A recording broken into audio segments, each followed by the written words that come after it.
자, 이제 하나님 말씀을 나누도록 하겠습니다. 오늘 하나님 말씀은 창세기 47장 25절에서 26절 두 절 말씀 본문으로 하겠습니다. 창세기 47장 25절 26절 제가 받들어 봉독하겠습니다. 그들이 이르되 주께서 우리를 살리셨사오니 우리가 주의 은혜를 입고 바로의 종이 되겠나이다. 요셉이 애굽 토지법을 세우매 그 5분의 1이 바로에게 상납되나 제사장의 토지는 바로의 소유가 되지 아니하여 오늘까지 이르니라. 아멘. 자, 오늘은 설교 제목이 축복의 통로가 되는 사람, 이렇게 제목을 정해봤어요. 최근에 어떤 우리 교회 성도님이 저한테 찾아와서 질문을 했어요. 목사님, 창세기 언제 끝나요? 그러는 거예요. 네, 그렇게 얘기할 때는 두 가지 의미가 있어요.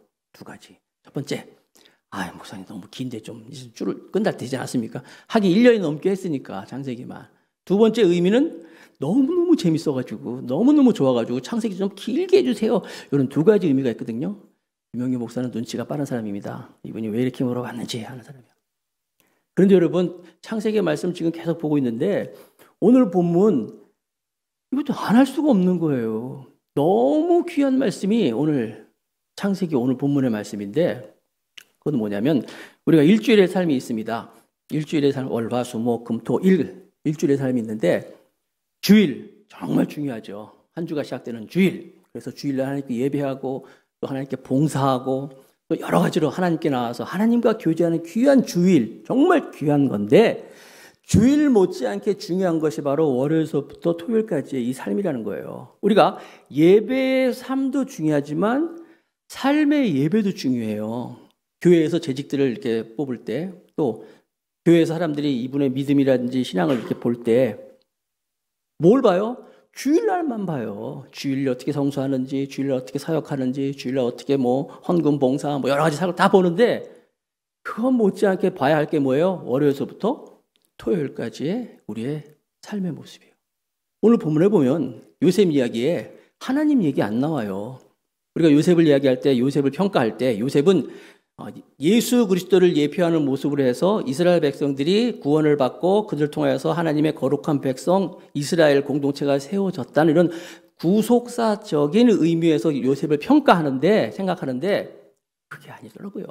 요셉이 오늘 보면은 하나님 얘기는 안 나오는데 그가 월요일서부터 토요일까지 요셉의 모습이에요. 어떻게 그가 하나님을 삶을 통해서 섬기는지, 삶 속에서 하나님을 예배하는지. 그래서 그가 오늘 본문 제목처럼 축복의 통로가 되는 거예요. 요셉 한 사람이 요셉 가정만 세우는 게 아니라, 살리는 게 아니라 요셉으로 인하여서 애굽이란 나라가 정말 그 7년의 그 대환란 중에서도 살려내고, 뿐만 아니라 주변의 열방도 열국도 다 살려낼 수 있는 그런 사역의 모습, 그런 그의 사명의 모습이 오늘 본문에 담겨져 있다는 거예요. 그래서 오늘은 축복의 통로가 되는 사람. 그래서 여러분, 한 사람이 참 중요해요. 그 한 사람으로 인해서 가정이 살고 나라가 살고 열방 백성이 다 살아가는 모습을 보여주고 있어요. 나는 지금 다들 어렵다 그래요. 힘들다 그래요. 이 시대에 하나님이 찾으시는 하나님의 사람 한 사람이 여러분들이 될 수 있기를 주님의 이름으로 축복하겠습니다. 자, 그래서 오늘 본문에 보면 요셉의 축복의 통로로서 하나님께 쓰임 받는데, 첫 번째, 요셉의 국가 경영, 운영하는 모습이 등장을 합니다. 창세기 47장 13절부터 14절 말씀을 제가 읽겠습니다. 여러분 눈으로 따라오세요. 기근이 더욱 심하여, 7년 환란이 계속되고 있는 가운데 기근이 더욱 심하여 사방에 먹을 것이 없고 애굽 땅과 가나안 땅이 기근으로 황폐하니 요셉이 곡식을 팔아 애굽 땅과 가나안 땅에 있는 돈을 모두 거두어들이고 그 돈을 바로의 궁으로 가져가니. 기근이 더욱 심하여, 이거는 기근이 그냥 잠깐 이런 것이 아니구나. 여기서 사방에 먹을 것이 없다. 그냥 애굽 요 정도가 아니라 사방에 먹을 것이 없다. 이건 정말 요즘 유행하는 말로 글로벌한 위기가 된 거예요. 전 세계적인 대흉년, 세계적인 불경기가 밀어닥쳤다. 그나마 좀 애굽은 나았어요. 왜냐하면 애굽이 요셉이 총리가 돼가지고 하나님이 주신 그 지혜가 있어서 미리 그 바로 왕의 꿈을 해석했잖아요. 풍년 때 최선을 다해서 곡식을 모았어요. 제대로 모았어요. 흉년을 대비하기 위해서 풍년 때 7년 동안 다 모아서 그나마 그걸 가지고 이제 먹으면서 7년을 버티고 있었던 거예요. 그러면 애굽 사람들은 어떻게 해요?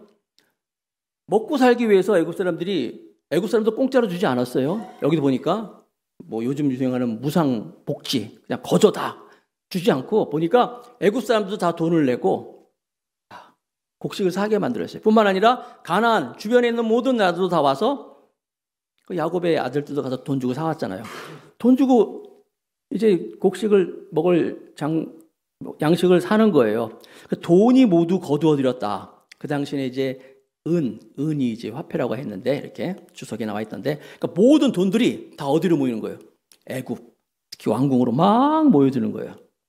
자, 그렇지만 돈도 다 떨어졌잖아요. 돈 떨어졌을 때 어떻게 할까요? 15절, 창세기 47장 15절. 애굽 땅과 가나안 땅에 돈이 떨어진지라. 애굽 사람이 다 요셉에게 와서 이르되 돈이 떨어졌사오니 우리에게 먹을 거리를 주소서 어찌 주 앞에서 죽으리이까. 무슨 얘기예요? 돈 다 떨어졌어요. 돈 다 떨어져가지고 이제 곡식 살 돈도 없어. 그냥 이대로 다 죽을 수 없잖아요. 다 와가지고 그러는 거예요. 우리가 돈도 없습니다, 이제. 그냥 흉년은 계속되고 있고 다 죽게 생겼습니다. 좀 대책을 좀 세워주세요. 여기서 다 죽을까요? 애굽 총리에게 와서 이제 하소연을 하는 거예요. 좀 살려달라고. 그때 요셉이 또 대안을 제시합니다. 16절, 17절. 창세기 47장 16절, 17절. 요셉이 이르되 너희의 가축을 내라. 돈이 떨어졌은 즉 내가 너희의 가축과 바꾸어 주리라. 그들의 가축을 요셉에게 끌어오는지라. 요셉이 그 말과 양떼와 소떼와 나귀를 받고 그들에게 먹을 것을 주되 곧 그 모든 가축과 바꾸어서 그 해 동안에 먹을 것을 그들에게 주니라. 기근이 너무 심해가지고 이제 돈을 다 떨어졌어요. 먹을 거 없어서 우리 좀 살려주세요 하니까 요셉이 뭐라 그래? 가축을 갖고 와라. 가축. 너희들의 그 말, 양떼, 소떼, 나귀 다 가져와라. 그러면 내가 그걸 받고 대신 그 해, 한 해 동안 먹을 양식을 주겠다. 요셉이 돈 다 걷어갔어요. 걷어간 건 아니죠. 그들이 다 쓴 거죠. 그 다음에 가축도 다, 여러분 사실 지금 양식이 없어요. 먹을 게 없는데, 사람도 먹을 게 없는데 가축이 있어봐야 무슨 소용이겠어요. 가축도 지금 먹을 게 다 떨어지는데 사람 먼저 먹어야 할 판인데, 어떻게 보면 요셉이 다 뺏은 것 같이 보이지만 그게 아니라 힘드니까 다 내가 이 가축을 다 걷어서 내가 이제 그것을 이제 관리를 하는 거예요. 그러면서 1년치 그 해 먹을 것을 그들에게 줬다 그랬어요. 자, 요셉의 이 모든 일들 다 이것이 뭐예요? 하나님이 요셉에게 주신 지혜입니다. 근데 거기서 끝나지 않았어요. 계속 지금 흉년이 가서 이제 흉년 이제 끝판까지 가는 거예요. 봅니다. 창세기 47장 18절 19절 말씀을 또 읽겠습니다. 그 해가 다 가고 새해가 되매, 여기서 이 새해라는 뉘앙스는 6년의, 그러니까 7년의 모든 흉년이 다 끝나고 이제 흉년이 끝나는 것을 이제 말씀하고 있는 거예요. 무리가 요셉에게 와서 그에게 말하되 우리가 주께 숨기지 아니하나이다. 우리의 돈이 다하였고 우리의 가축대가 주께로 돌아갔사오니 주께 낼 것이 아무것도 남지 아니하고 우리 몸과 토지뿐이다. 돈 다 가축 사고 없죠. 가축도 다 팔아가지고 양식 먹었죠. 남은 건 몸하고 토지뿐이에요. 계속해서 우리가 어찌 우리 토지와 함께 주의 목전에서 죽으리이까. 이것도 그거예요. 다 죽겠다는 거예요. 살려달라는 거죠. 우리 몸과 우리 토지를 먹을 것을 주고 사소서. 우리가 토지와 함께 바로의 종이 되리니 우리에게 종자를 주시면 우리가 살고 죽지 아니하며 토지도 황폐하게 되지 아니하리다. 무슨 얘기냐면은 지금 돈 다 가서 양식 팔아서 사 먹고 가축도 다 팔고 몸뚱이하고 토지밖에 안 남았는데 여기서 또 죽게 생겼다는 거예요. 그래서 우리에게 좀 먹을 것, 여기 양식을 좀 주시고 종자도 좀 주세요. 종자는 뭐예요? 종자까지 다 먹었다는 거예요, 이 사람들이. 자, 여러분, 가축 흉년 때 있어봐야 뭐 소용없잖아요. 가축보다 먹을 게 더 중요하니까. 땅도 마찬가지예요. 몸하고 땅밖에 안 남았는데 땅이 지금 짝짝짝 갈라지고 있는데 그걸 가지고 있어봐야 뭐 하겠어요. 당장 살려면 먹을 게 필요하잖아요. 그 얘기를 하는 거예요. 그래서 종자를 주시면, 종자를 심으면 오히려 거기서 곡식도 나오니까, 응? 우리도 살고 이 땅도 사는 거 아닙니까? 그 얘기를 하고 있는 거예요. 끼니만 좀 때우게 해주십시오 라고 이야기를 합니다. 그러니까 요셉이 20절에 47장 20절, 그러므로 요셉이 애굽의 모든 토지를 다 사서 바로에게 바치니 애굽의 모든 사람들이 기근에 시달려 각기 토지를 팔았습니다. 땅이 바로의 소유가 되니라. 돈 다 곡식산에 썼죠. 가축도 다 바꿔 먹었죠. 땅밖에 안 남았고 몸밖에 안 남았는데 땅도 이제 다 바로의 소유가 됐어요. 요즘 말하면 이제 그 당시 보니까 애굽의 땅들이 아직 왕의 것이 아니라 각자 개인 사유 재산이었나 봐요. 그게 다 어떻게 됐어요? 국유화가 된 거예요. 다 왕의 소유가 된 거예요. 이쯤 되면 여러분들이 요새 못됐다. 하나님이 주신 지혜를 가지고 그 양식 다 챙겨가지고 돈 다 뺏고 가축 다 뺏고 땅 다 뺏고 다 자기 가지고 된가? 그게 아니에요. 요셉이 어떤 지혜를 쓰는지 계속 볼까요? 요셉이 그것을 다 수탈한 게 아니라 그걸 가지고 여러분 요셉이 애굽도 살리고 다 주변을 살리는 거예요. 자, 봅니다. 창세기 47장 23절 24절 제가 계속 읽을게요. 요셉이 백성에게 이르되 오늘 내가 바로를 위하여 너희 몸과 토지를 샀노라. 그렇죠? 다 샀어요. 여기 종자가 있으니 너희는 그 땅에 풀이라. 드디어 이제 7년인 흉년이 끝나면 이제 흉년이 끝났으니까 이제 하나님께서 풍요를 줄 수 있을 것인데 종자를 주는 거예요. 그 땅에 다시 또 주는 거예요. 주면서 너희들이 추수해서 여기서 어떤 세법이 나오는데 5분의 1을 바로에게 상납하고 5분의 4는 너희가 가져서 토지의 종자로도 삼고 너희의 양식으로도 삼고 너희 가족과 너희 아이의 양식으로도 삼으라. 요셉이 그 땅을 물론 국유화된 상태지만은 그들에게 그대로 다 종자를 주면서 그걸 심으라는 거예요. 심어서 이제 흉년이 끝났으니까 이제 새로운 시대를 새로운 미래를 준비하고 있는 요셉의 모습이에요. 요셉은 하나님이 주신 지혜를 가지고 그 땅을 살리기 위해서 하나님의 지혜를 가지고 지금 막 경영하는 거예요. 미래를 준비하고 있는 거예요. 막연하게 그냥 어떻게 되겠지가 아니라 차근차근 애굽도 살리고 주변 나라도 살리고 그 시대를 살려내는 하나님의 사람으로서 지금 사역을 하고 있는 거예요. 특별히 여기 보니까 세법이 나오는데 다 요셉 거잖아요. 다 걷어들였잖아요. 그렇기 때문에 다 가져도 돼. 그렇지만 요셉은 여기 있는 것처럼 5분의 1, 지금으로 하면 20%, 전체의 20%만 새로 내고 나머지 너희들 다 가져라. 다 가져라는 거예요. 대단한 거 아니에요? 그러니까 이 사람들은 다 팔았는데 다 없는 건데도 주는 종자를 가지고 열심히 일해가지고 일하는 복지예요. 그러니까 일하는 복지. 그냥 요셉이 그냥 처음부터 있으니까 그냥 무조건 다 줬다 그러면 아마 7년 흉년이 끝나면 아마 애굽 왕궁도 거덜나고 나라도 막고 다 망했을 거예요. 그들로 하여금 이제 끝나니까 일하게 만들어서 복지를 줘서 그 대신 세금을 여러분 요즘 선진국일수록 세금이 많아요. 미국 같은 나라도 50%가 막 넘잖아요. 수입에. 그런데 그 당시에는 더 많이 가졌단 말이에요. 그럼에도 불구하고 요셉은 20%만 내고 나머지는 80% 너희들이 다 가져라. 이렇게 탁월한 세법을 가지고 그 지역을 살려내는 거예요. 그 사람들이 먹고 살 수 있도록 준비를 다 시켜가지고 다 관리해서 하나님의 지혜를 가지고 경영하고 있죠. 뿐만 아니라 창세기 47장 21절에 보니까 21절에는 요셉이 애굽 땅 이 끝에서 저 끝까지의 백성을 성읍들에 옮겼으나 무슨 얘기예요? 애굽이 큰 나라예요. 지금 이집트도 넘잖아요. 굉장히 큰 이집트 넓은 나라인데 성읍이라 그러면 지금 곡식이 있는 곳이란 말이에요. 그곳에 사람들이 먹으려고 막 오면 마치 가나안에서 야곱의 그 일가족이 먹을 것을 구하기 위해서 그 형제들이 막 내려왔던 것처럼 멀리서 오다 보면 오면서 가면서 또 이게 힘들고 또 뭐 죽을 수도 있고 있는 거예요. 그러니까 요셉이 성읍 중변으로 백성들을 다 모으는 거예요. 이 끝에서 저 끝으로 막 불러 모으는 거예요.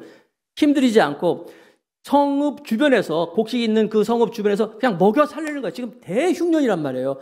대책이 없어요. 지금 뭘 해도 안 되는 거기 때문에 어떻게든지 목숨을 이제 살리면서 그들을 먹어 살리기 위해서 모이게 하는 거예요. 그래서 여러분 이게 성경에 나와 있지는 않지만 이게 요즘에 그 대도시 문명 이걸 지금 실시하고 있는 거예요. 자 보세요. 요셉이 뛰어난 토지 개혁을 하고 세율 시스템도 가지고 도시화 계획을 가지고 그 사람들을 막 살려내 가지고 그래서 요셉으로 말미암아서 정말 애굽이라는 나라가 세계적인 대강국으로 또 그들이 이제 세움받게 될 수 있고, 뿐만 아니라 요셉으로 인해서 주변의 나라 사람들도 다 살려내는 하나님의 일꾼이 되었다는 거예요. 우리가 어떤 자리에 있느냐가 중요한 게 아니라 거기서 어떻게 하나님께 쓰임받냐가 더 중요한 거잖아요. 요셉 이야기 들으면 여러분들 자녀들 놓고 기도할 때 하나님 우리 아들도 우리 자녀들도 요셉처럼 쓰임받게 해주셔서 하면서 어떻게? 애굽의 총리가 되게 해달라고, 높은 자리에 올라갈 수 있도록. 거기서 끝이 아니에요. 요셉은 거기서 자기 위치에서 자기뿐만 아니라 자기 나라와 주변 나라 모두를 다 살려내는 하나님의 축복의 통로가 되었다는 거예요. 그래서 결론이 어떻게 나갑니까? 창세기 47장 25절. 다 같이 읽어보겠습니다. 그 사람들이 얘기하는 거. 시작. 그들이 이르되 주께서 우리를 살리셨사오니 우리가 주께 은혜를 입고 바로의 종이 되겠나이다. 먹을 것이 없어서 왔지요. 가축 가지고 왔죠. 토지 갖고 왔죠. 올 때마다 그때마다 요셉은 그 지혜를 가지고 그들을 잘 섬겼어요. 그래서 결국 다 살려냈어요. 그래서 여기서 주께서는 이제 존칭이잖아요. 총리께서 우리를 살렸습니다. 우리가 총리께 은혜를 입었습니다. 그래서 우리가 바로의 종이 되겠습니다. 말씀하고 있는 거예요. 그러니까 요셉은, 거듭 말씀드리지만 요셉은 예수님을 가장 많이 나타내는 구약의 인물이라고 그랬어요. 예수님을 상징하는 인물이라고 그랬는데 바로 요셉의 이 리더십, 예수님의 리더십이에요. 예수님께 나오면 모든 자가 다 사는 것처럼, 요셉에게 오면 모두가 다 사는 것처럼 다 살려내는 역사가 요셉으로부터 있다는 거예요. 그러면 요셉은 오늘날 갑자기 이렇게 축복의 통로가 되었는가?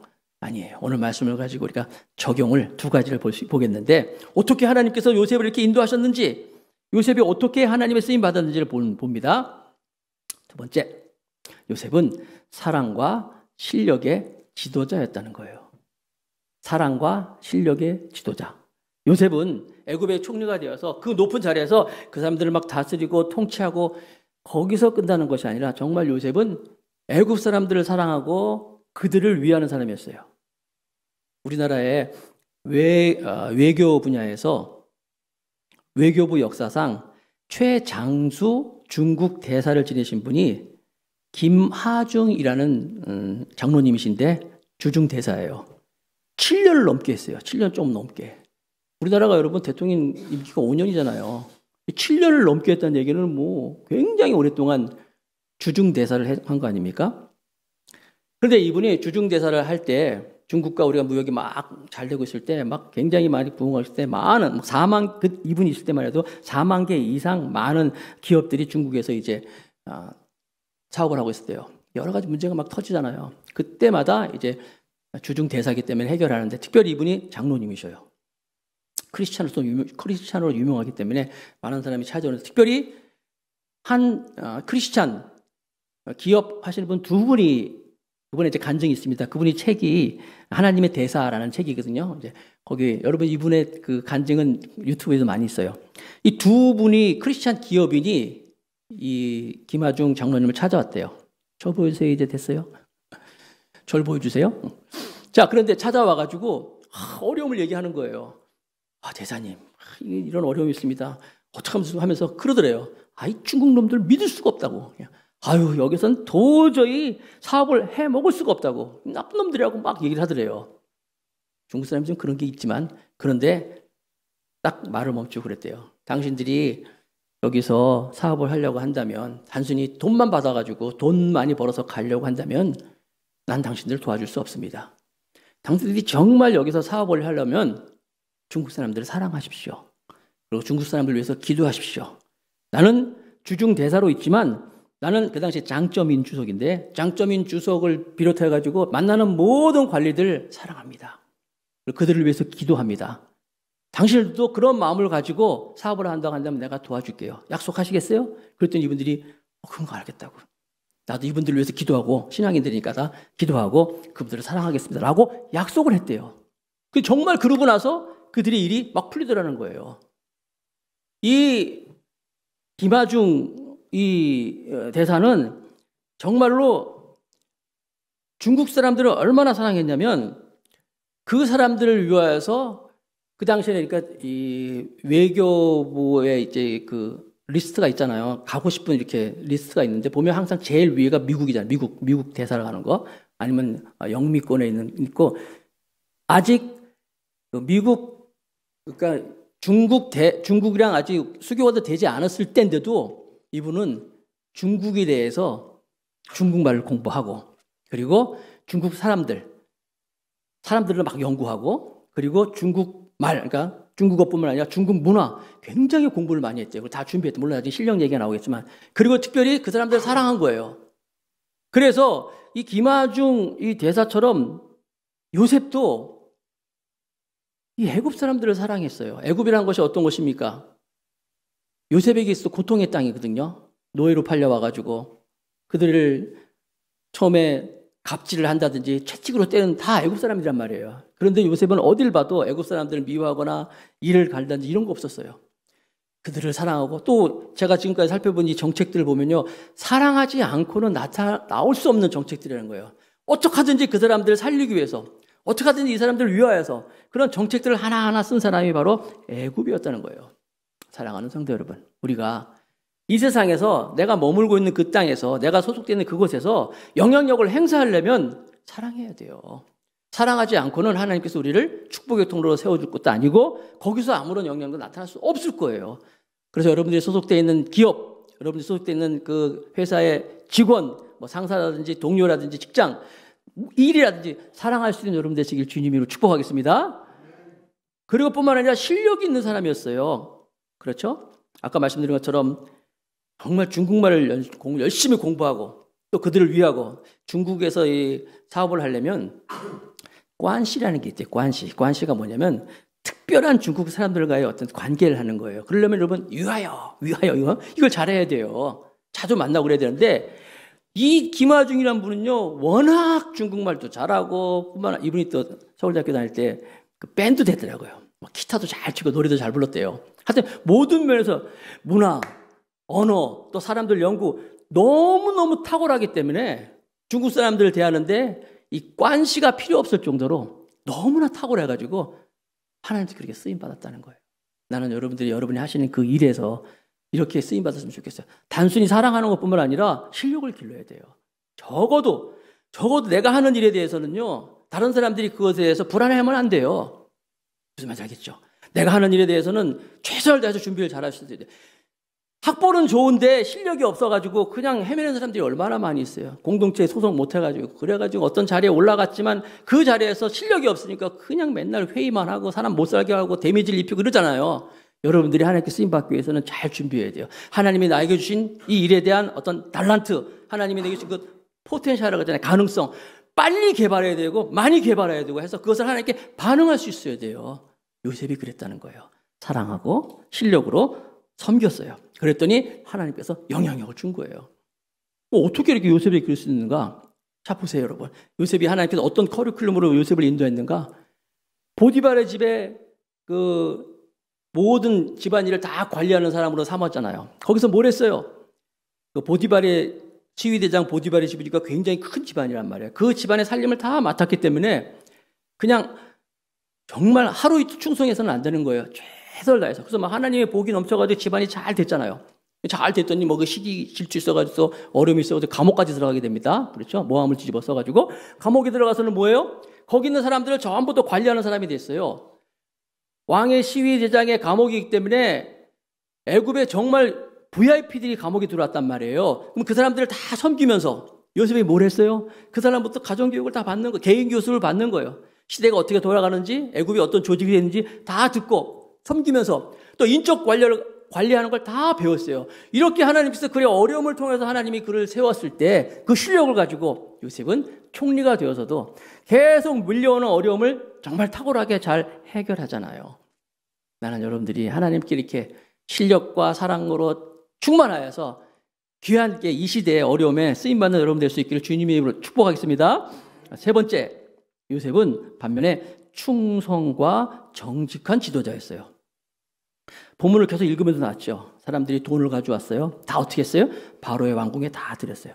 가축을 가져왔어요. 바로의 왕궁에 다 드렸어요. 또 땅을 다 소유했죠. 바로의 왕궁에 다 드렸어요. 누가? 요셉이.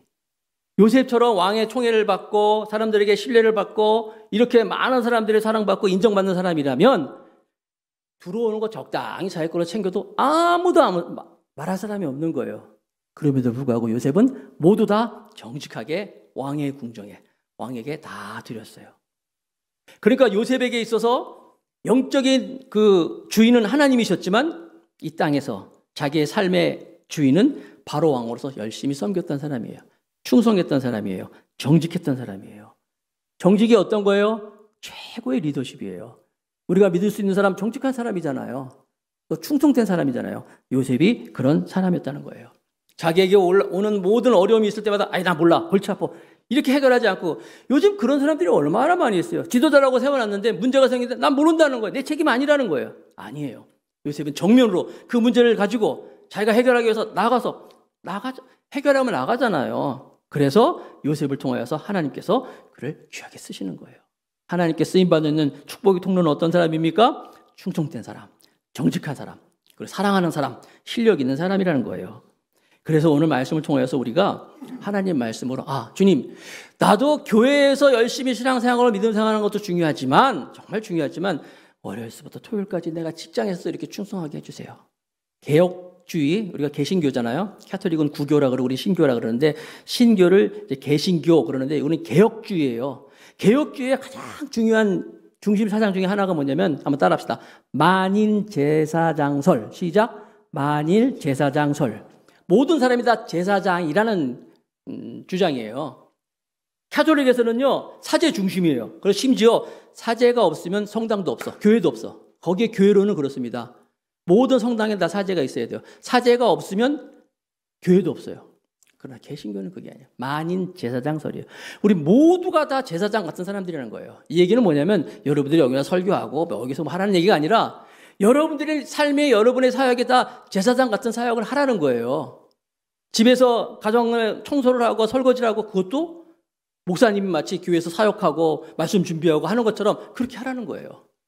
여러분들이 직장생활 하는 것도 그냥 내가 돈 받으니까 돈 받을 만큼 이게 아니라는 거예요. 내가 거기서 하나님께서 나를 세워주시는 제사장같이 세워주는 사람이다. 왕 같은 제사장이다. 이런 마음을 가지고 하라는 거예요. 모두가 다 하는 일이 다 중요한 거예요. 지난 주 중에 우리 교회에 새로 이제 출석하신 분이 있어요. 송은향이라고 아마 여러분 주일 이야기에 제가 사진도 올려드릴게요. 이분은 주일날 일을 하는 사람이에요. 일을 안 할 수가 없어요. 주일날 출근하는 사람이기 때문에. 그래서 지금까지 신앙생활을 못했대요. 우연히 이제 저하고 이제 알게 돼가지고 제가 이제 권면을 하고 더감사교회에 나오겠다. 가까워요. 여기 부평에 사시는 분인데 더감사교회에 출석하겠습니다. 약속을 했어요. 진짜 나왔어요. 수요일날 나왔어요. 금요일도 나왔어요. 자기가 주일날에는 예배를 못 드리지만 그래도 수요일날 일 끝나면 꼭 와서 예배 드리겠습니다. 금요일날도 일 끝나면 교회로 달려와서 예배하겠습니다. 그분에게 있어서 수요일은 금요일은 주일이에요. 여러분들 주일 하는 것처럼. 물론 이분이 거기서 만족하는 게 아니에요. 나도 열심히 하나님께 기도해가지고 주일날 쉬는 그런 직장을 얻어가지고 주일날 쉴 때 같이 예배 드리겠습니다. 이렇게. 그러니까 우리가 얼마나 축복받은 사람이에요, 우리는요. 이렇게 마음껏. 자기는 평일날 밖에 시간이 없기 때문에 그것도 일하고 나서 저녁 때라도 나와서 예배 드리겠습니다. 여러분 우리 교회 일부 예배 9시 예배 드리고 가는 분도 있잖아요. 왜냐하면 주일날 일하기 때문에 아침에 일찍 예배 드리고 가시는 분이에요. 무엇이 어디서가 중요한 게 아니라 내가 어떤 자세로 서느냐가 중요한 거예요. 일주일 월요일부터 토요일까지 여러분도 만인 제사장 주장처럼 거룩하게 드리시기 바랍니다. 하나님께 여러분들 함께 하실 거예요. 그날 그 시간들을 삶의 예배를 드려졌을 때 우리의 예배의 삶이 드러날 수 있는 것이고 주일날만 교회만 와가지고 찬송 부르는 것이 아니라 일주일에서 토요일까지 그의 삶을 통해서 하나님께 삶의 예배가 드려져서 하나님께서 여러분의 그 믿음을 보시고 여러분의 신앙을 보시고 여러분에게 지혜를 주시고 여러분 이 시대에 축복의 통로로서 사용해 주실 것입니다. 이 말씀의 주인공이 여러분이 되시기를 주님으로 축복하겠습니다.